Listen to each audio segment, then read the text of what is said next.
సమకూర్చడం. సంక్షేమం అంటే ఆకలితో అలమటించే ప్రతి పేదవాడి కడుపు నింపడం.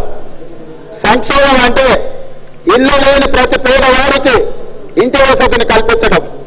సంక్షేమం అంటే పని లేక దారిద్ర్యం అనుభవించే నిర్భాగ్యులకు ఉపాధి కల్పించడం. సంక్షేమం అంటే ప్రతి విద్యార్థికి విద్యాబుద్ధులు నేర్పించడం. సంక్షేమం అంటే ప్రజలందరికీ ఉన్నతమైన వైద్య సేవలు అందించి ఆరోగ్యంగా జీవించే అవకాశం కల్పించడం. అధ్యక్ష ఇదేనండి. అయితే అధ్యక్ష చెప్తా మొత్తం డీటెయిల్స్ చెప్తా. అధ్యక్ష ఈరోజు 2009కి ఈ ప్రభుత్వం ప్రవేశపెట్టిన బడ్జెట్ లో 2 విధాలుగా మనం పరిశీలించవచ్చు. అధ్యక్ష, 1 సంక్షేమ పథకాలు, 2 అభివృద్ధి పథకాలు. అధ్యక్ష, సంక్షేమ పథకాల విషయానికి వస్తే ఈ ప్రభుత్వం చెప్తున్న సంక్షేమ పథకాల వల్ల ప్రధానమైనవి ఇందిరమ్మ ఇండ్లు, పెన్షన్లు, రోడ్లు, ఉపాధి హామీ పథకం, అభయహస్తం, ఉచిత కరెంటు, 2 రూపాయల కిలో బియ్యం, తాగునీటి పథకాలు.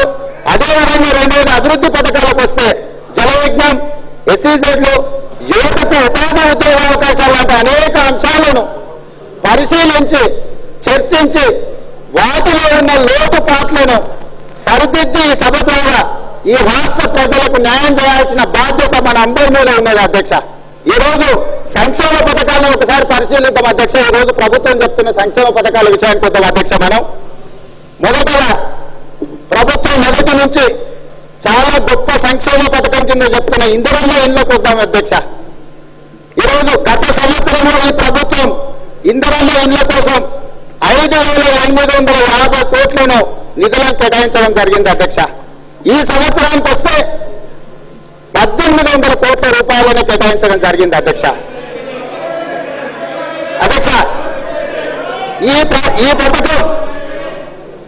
ఈ పథకం పేదవాళ్ళ ఇక్కడ ఇల్లు కట్టుకునే వాళ్ళ బాధలను పట్టించుకున్నట్టు లేదు. అధ్యక్ష, ఈ పథకం ప్రతి ఇంటికి ప్రభుత్వం కేటాయిస్తున్న నిధులు దాదాపుగా 40,000. అధ్యక్ష, అంటే అది సిమెంట్ అయ్యుండొచ్చు, డబ్బులు అయ్యుండొచ్చు.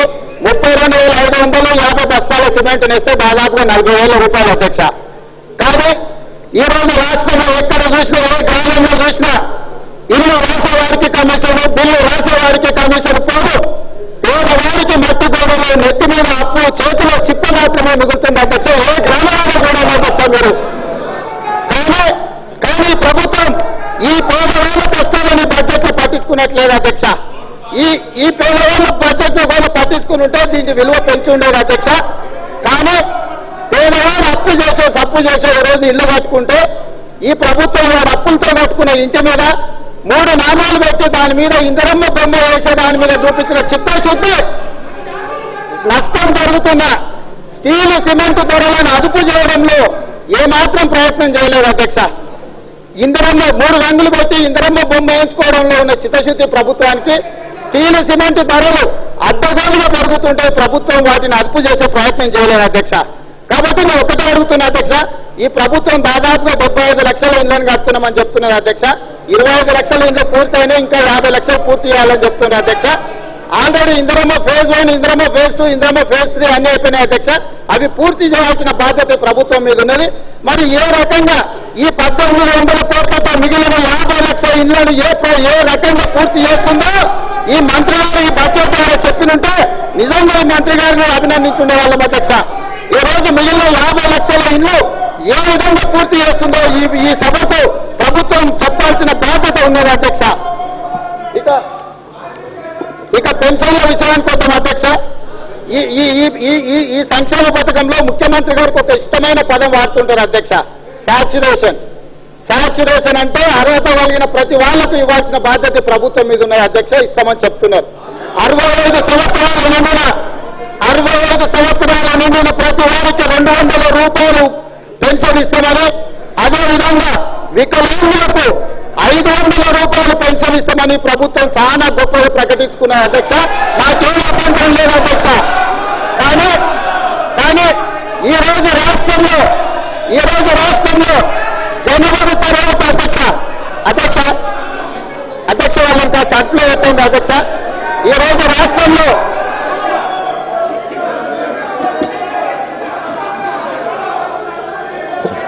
Please sit down. Please sit down, yeah.